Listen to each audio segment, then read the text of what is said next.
IPhone 15 நம்மகிட்ட வந்திருக்கு. இதில் பார்த்தீங்கன்னா பேக் கிளாஸ் ஃபுல்லாக உடஞ்சிருக்கு. மற்றபடி வேறு எதுவும் டேமேஜ் ஆகல, சென்டர் ஃப்ரேம் எதுவுமே.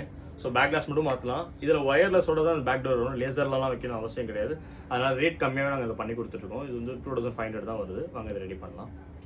ஐஃபோனில் பார்த்தீங்கன்னா இந்த 14 ப்ரோ மேக்ஸ் 14 ப்ரோ வரைக்குமே உங்களுக்கு வந்து லேசர் வைக்கிற மாதிரி இதெல்லாம் மேக்ஸிமம் ஈஸியாக எடுத்துடலாம். இதில் பார்த்தீங்கன்னா இந்த ஒயர்லெஸ் வரும். ஸோ இந்த ஒயர்லெஸ் எடுத்து நம்ம இந்த புது பேக் டோர் நம்ம ஃபிக்ஸ் பண்ணிட்டோம்னா ப்ராப்பராக பக்காவாக இருக்கும். அதேமாதிரி பார்த்தீங்கன்னா மேக்ஸ் சேஃபும் ப்ராப்பராக இதில் வரும்.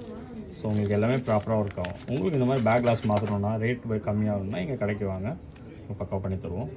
இந்த 15 பார்த்தீங்கன்னா நம்ம பேக் கிளாஸ் பக்காவாக மாற்றிட்டோம். எந்த ஒரு இதுவுமே தெரியாத அளவுக்கு. ஒரு வேளை ஒரு எக்ஸ்சேஞ்ச் கொடுத்தாலும் கண்டுபிடிக்க முடியாது. கேட்போம் கஸ்டமர்கிட்ட. சாட்டிஸ்ஃபைடா ப்ரோ? கரெக்டாக பண்ணி கொடுத்துருக்காங்க. வெளியே வந்து 20 சொன்னாங்க ஐஃபோன் ஸ்டோர் இதில். இங்கே பரவாயில்ல 2000 தான் ஆச்சு. ரொம்ப சாட்டிஸ்ஃபைடா உங்களுக்கு? பக்காவாக இருக்கா? பக்காவாக. தேங்க்யூ.